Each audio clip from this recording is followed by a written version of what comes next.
Hello, welcome to the Versus series. Here we put two things up against each other. It may be bands. I did Slayer versus Metallica. Or albums. Or footballers. First episode of season 2 was Messi versus Ronaldo.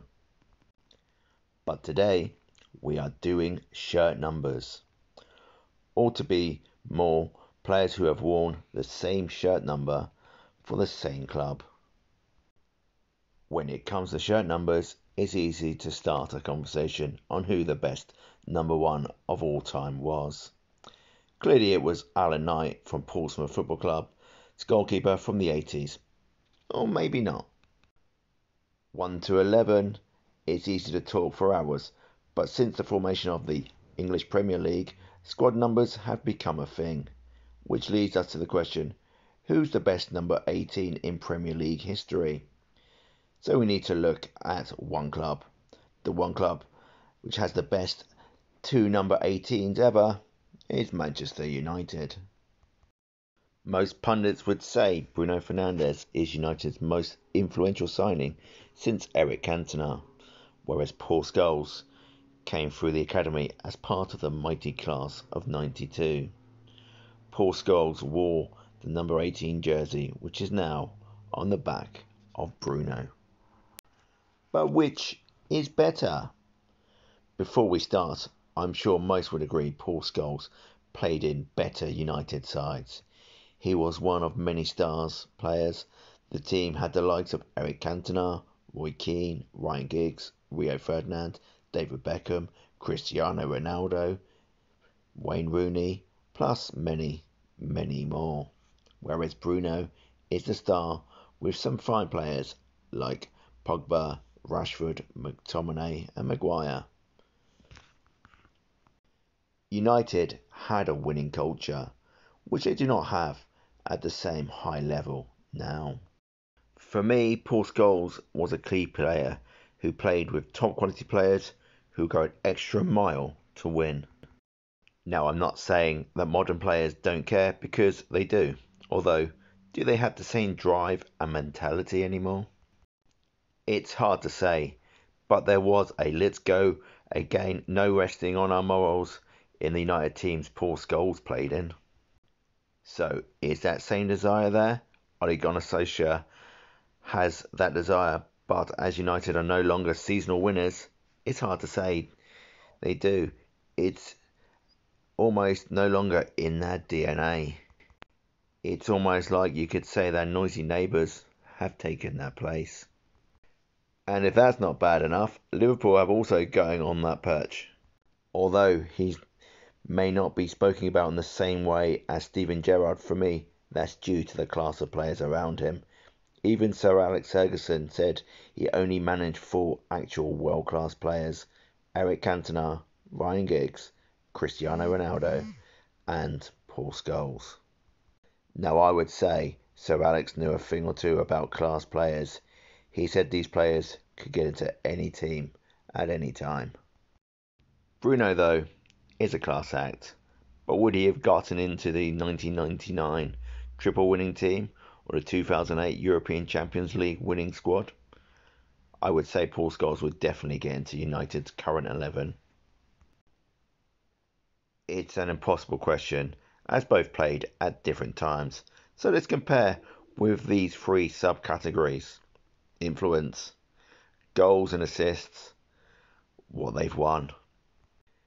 Influence. Paul Scholes' influence was immense, but he had like-minded players around him.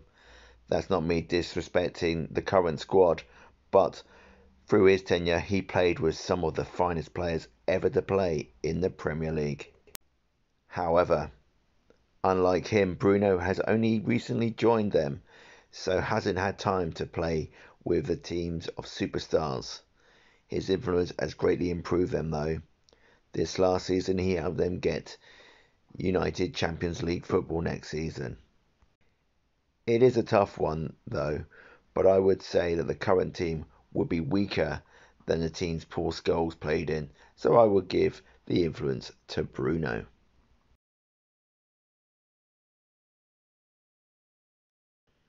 Goals and assists.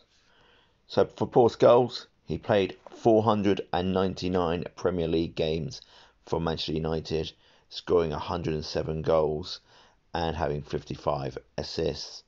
So average goals, 1 goal to every 4.6 games and 1 assist in every 9 games. Compare this to Bruno Fernandes, 51 Premier League games, 26 goals, 19 assists, an average of 1 goal every 2 games, 1 assist every 2.7 games. Although Paul Scholes has scored more and has more assists, the averages of Bruno are much better. However, if he was to play nearly 500 times, will it be still as good? So, if it remains at this level, Bruno could, let's make it 510 games, 260 goals and 190 assists. Now, only 8 would have played more. Shearer would now have an equal at 160 goals. Ryan Giggs would be the nearest with assists, but Bruno would surpass him. So it's hard to say his goals assist record isn't better, but Paul still has made those numbers. So even though Bruno has better averages, goals are facts. So goals, assists goes to Paul Scholes, but Bruno's are looking incredible.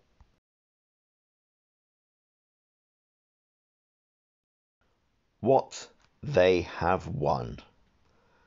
Paul Scholes has won 25 trophies, 11 Premier League titles, 3 FA Cups, 2 League Cups, 5 Community Shields, 2 European Champions Leagues, 1 Intercontinental Cup, and 1 FIFA World Club Cup.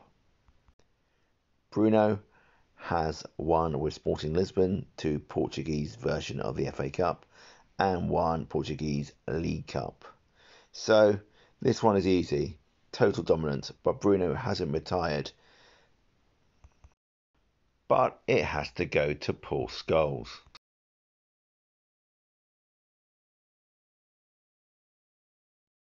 So my final results are 2-1 to Paul Scholes.